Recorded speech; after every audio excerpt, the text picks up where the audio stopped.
রাজ্যের মুখ্যমন্ত্রী শুভেন্দু অধিকারী একটি মারাত্মক সুখবর দিলেন। মানে উনি একটি ঘোষণা করেছেন যেটা শুনে রাজ্যবাসী পুরো আনন্দে আত্মহারা। এবার কি ঘোষণা করলেন তাই তো, চলুন আপনাদেরকে ডিটেলসে সবটা বলবো।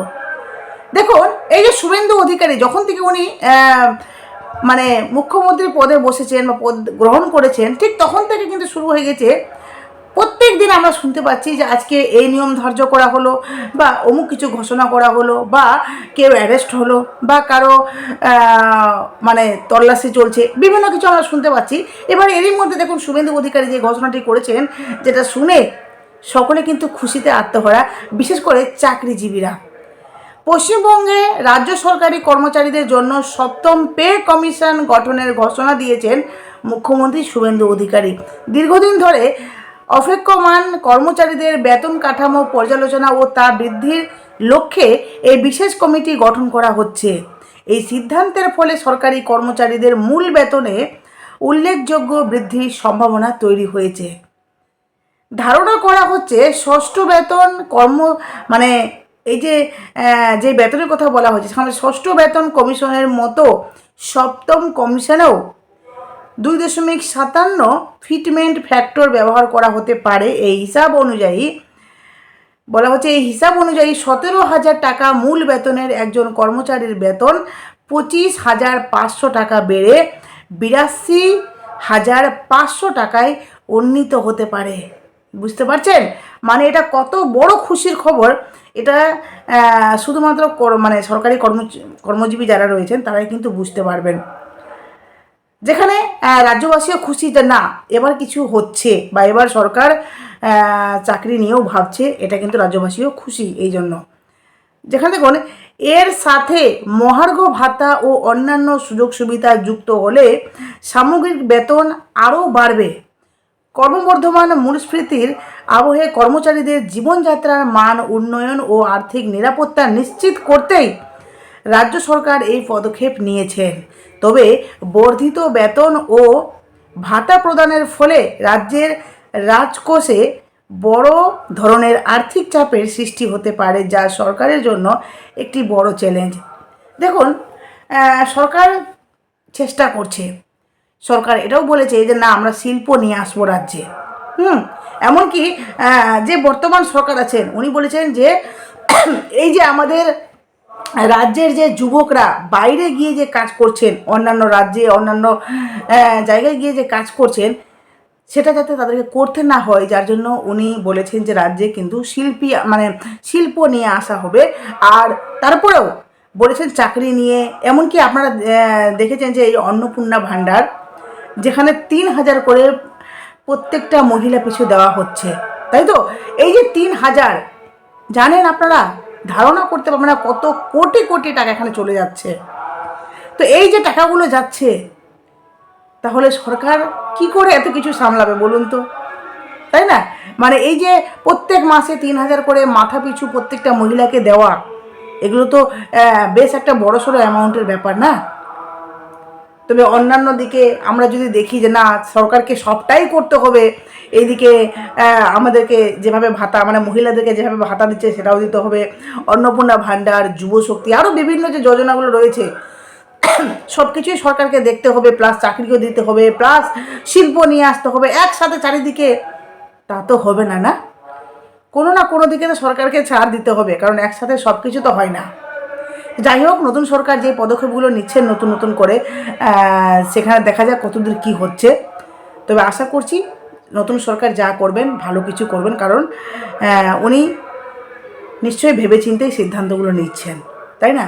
তবে আমি একজন মানুষ হয়ে বা একজন নিরপেক্ষ দর্শক হয়ে এইটুকু বলতে পারি যে একটা মানুষের কাছ থেকে সব কিছু আশা করা বৃথা, কারণ সব কিছু চাইলে তো আমরা পাবো না, কিছু না কিছু আমাদেরকে ত্যাগ করতে হবে। যেভাবে অন্নপূর্ণা ভাণ্ডার 3,000 করে প্রত্যেক মহিলাকে দিবে, আবার অন্য কিছু আমরা চাইবো সাথে সাথে, সব কিছু তো একবারে হয় না, না? যাই হোক, আপনারা ভেবে দেখবেন। এবার দেখুন, এই যে বিস্ফোরক সংসদ কল্যাণ বন্দ্যোপাধ্যায় অভিষেক দলে তিনি পরিষ্কার মমতাকে জানিয়ে দিয়েছেন। মানে আপনারা দেখতে পাচ্ছেন যে মমতা বন্দ্যোপাধ্যায়ের দলে এই যে সকলেই সরে যাচ্ছে, এক এক করে পুরো নেতারা তৃণমূলের সরে যাচ্ছেন, সেখানে তৃণমূলের এই যে নেতাগুলো সরে যাওয়াতে মমতা বন্দ্যোপাধ্যায়কে একা একা রাজনীতি চালাবেন? মানে তৃণমূল দলটাকে কি উনি একা চালাবেন? তা তো সম্ভব না। এটাও আবার শোনা যাচ্ছে যে মমতা বন্দ্যোপাধ্যায়ের অভিষেক বন্দ্যোপাধ্যায় দুজনে নাকি এখন কংগ্রেসে আসার একটা ব্যাপার শোনা যাচ্ছে। তবে এখনও সেটার কোনো মানে মমতা ব্যানার্জি নিজে থেকে বলেননি, তবে শোনা যাচ্ছে। তো কারণ একা একা তো দল চলে না, তাই না? তো এরই মধ্যে দেখুন যে কল্যাণ বন্দ্যোপাধ্যায় বিস্ফোরক মন্তব্য করেছেন। উনি বলেছেন, এবার বেসুরো তৃণমূল সংসদ আইনজীবী কল্যাণ বন্দ্যোপাধ্যায় সেই সিঙ্গুর এর বিষয় থেকে বর্তমান সময়ের নানা আইন জটিলতায় সামলেছেন তিনি। সেই কল্যাণ বন্দ্যোপাধ্যায় আজ চূড়ান্তভাবে জানিয়ে দিলেন যে তার প্রিয় দিদি মমতা বন্দ্যোপাধ্যায়ের যদি ভাইপোকে নিয়ে একান্তভাবে থাকবেন বলে উনি মনে করেছেন, তাহলে 40 বছর ধরে থাকা ভাই কল্যাণ বন্দ্যোপাধ্যায়ের দিদির সঙ্গ এবার কিন্তু ছাড়বেন। কেন এমন ঘটনা ঘটল তিনি নিজেকে চূড়ান্তভাবে অপমানিত হয়েছেন বলে জানান। এদিন কি এমন ঘটল যে তৃণমূলের কংগ্রেসের একনিষ্ঠ এই সংসদ, যাকে একদিন আগেও তদন্তকারীদের সঙ্গে রীতিমতো লড়াই করতে দেখা গিয়েছিল, মমতা বন্দ্যোপাধ্যায়ের বাড়িতে থাকা অফিসে সিআইডির তদন্তকারীদের রক্ষা করতে, সেই মানুষটির কাছে কি এমন ঘটল যে তিনিও বেসুরো হয়ে গেল? যখন একের পর এক সংসদ বিকল্পভাবে দলের বিরুদ্ধে গিয়ে নতুন মঞ্চ গড়ছে, সেখানে 40 বছর ধরে দিদির কাছে একনিষ্ঠ সৈনিক হিসেবে লড়াই চালিয়ে যাওয়া আইনজীবী কল্যাণ বন্দ্যোপাধ্যায় এমন আচরণ করতে শুরু করলেন কেন? সকলে মনে বিরাট বড় প্রশ্ন। তিনি এমন ভাব ব্যক্ত করলেন যে আজকে অভিষেকের জন্যই রাজ্যের নির্বাচনে ভরাডুবির হয়েছে তৃণমূলের। এটা শুধুমাত্র কল্যাণ বন্দ্যোপাধ্যায় না, অনেকে বলছে যে অভিষেক ব্যানার্জির জন্যই কিন্তু তৃণমূলের ধ্বংস হলো। কারণ আপনারা জানেন যে অভিষেক ব্যানার্জি, মমতা ব্যানার্জি তো কথা বলে আলফাল। উনি যখন মঞ্চে কথা বলেন, উনি কী সাথে মানে কার সাথে কার যুক্তি মেলাবেন, উনি তো সে আলফাল কথা বলেন। কিন্তু এই অভিষেক ব্যানার্জি অত্যন্ত অহংকার দেখিয়ে কথা বলতেন। মনে পড়ছে সেই হুমকি, কোন বাপ কা বেটা, এখানে আসুক, কে আমার কি বিগড়ে নেবে, তোদেরই এলাকায় তোদেরই জায়গায় দেখ তোকেই বলে যাচ্ছি, এ কথাগুলো মনে পড়ছে? অভিষেক ব্যানার্জি অত্যন্ত অহংকারী একজন মানুষ। তো সেইগুলো তো মানুষ মনে রেখেছে না, যে না এই মানুষটাকে চুপ করাতেই হবে। তার একটাই পরিণাম যে তাকে ভোটে হারাতে হবে। যখন একের পর এক সংসদ বিকল্পভাবে দলের বিরুদ্ধে গিয়ে নতুন মঞ্চ গড়ছে, সেখানে 40 বছর ধরে দিদির কাছে একনিষ্ঠ সৈনিক হিসেবে লড়াই চালিয়ে যাওয়া আইনজীবী কল্যাণ বন্দ্যোপাধ্যায় এমন আচরণ যে শুরু করলেন, সেটা নিয়ে সকলে মনে প্রশ্ন উঠছেন। তিনি এমন ভাবে ব্যক্ত করলেন যে আজ অভিষেকের জন্য রাজ্যে নির্বাচনে ভরাডুবির কারণ হলো এই তৃণমূল। ঠিক আছে, তিনি এও বলে দেন যে আজ থেকে তিনি অভিষেক ব্যানার্জির কোনো মামলায় আর লড়বেন না, বাকি সব মামলা লড়বেন। কেন এমনটা হলো কল্যাণ বন্দ্যোপাধ্যায়ের আচরণ? কেন তিনি বললেন যে অভিষেক দলে থাকলে তিনি আর দলে থাকবেন না? ঘটনার সূত্রপাতটি অ্যাকচুয়ালি কোথায়? একটি রিট পিটিশন ফাইল করা নিয়ে অপমানিত হয়েছেন তিনি, বুঝতে পারছেন? এই রিট পিটিশন ছিল মমতার বাড়িতে সার্চ করা নিয়ে। এই বিষয়ে কল্যাণবাবু আগেই একটি পিটিশন দায়ের করার কথা ভাবেন। পরে দেখা যায় তার থেকে অনেক জুনিয়র একজন আইনজীবী এই বিষয়টি দেখবেন বলে কল্যাণ বন্দ্যোপাধ্যায়ের কাছে জানালে অপমানিত বোধ করেন কল্যাণ। তিনি এরপরে রাগে ফেটে পড়েন। তিনি জানান ওই ঔদ্ধত্য তিনি সহ্য করতে আর পারছেন না। তিনি বেতনভুক কর্মী নন, তার মান সম্মান আছে। তিনি নির্দিষ্ট করে দেন অভিষেক থাকলে তিনি আর দলে থাকবেন না, আর অভিষেক ব্যানার্জির কোনো মামলায় উনি লড়বেন না।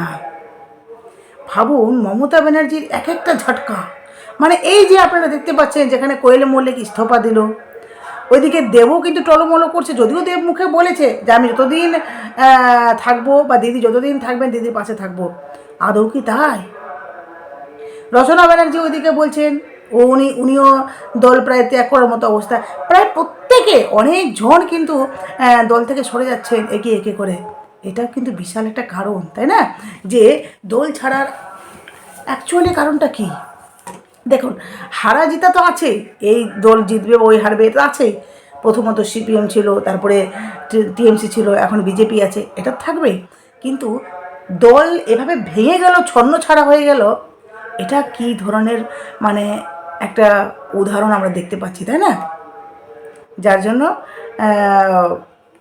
মানে মমতা ব্যানার্জি তো ঝাটকা পাচ্ছেনই।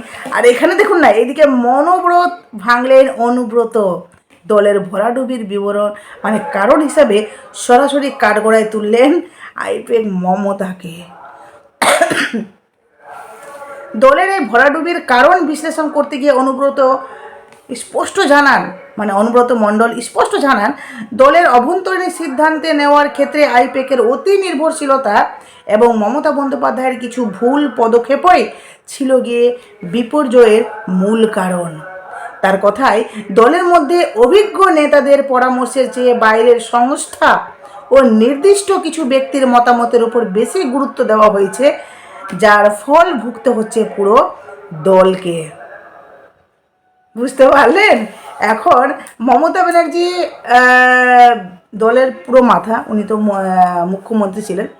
তো এখন দেখুন, এই যে দলটা ভেঙেছে, যেখানে শুধুমাত্র বলা হচ্ছে যে অনেকে বলছেন অভিষেক ব্যানার্জি, অনেকে বলছেন ভুল সিদ্ধান্ত, অনেকে বলছেন জনগণের কথার গুরুত্ব দেওয়া হয়নি। যেমন আরজি করের ঘটনায় জনগণ কিভাবে বিচার চেয়েছে, মমতা ব্যানার্জি সেটাকে গুরুত্ব দেয়নি। ভেবেছে মানুষ আজকে লড়াই করছে, হয়তো কাল ভুলে যাবে।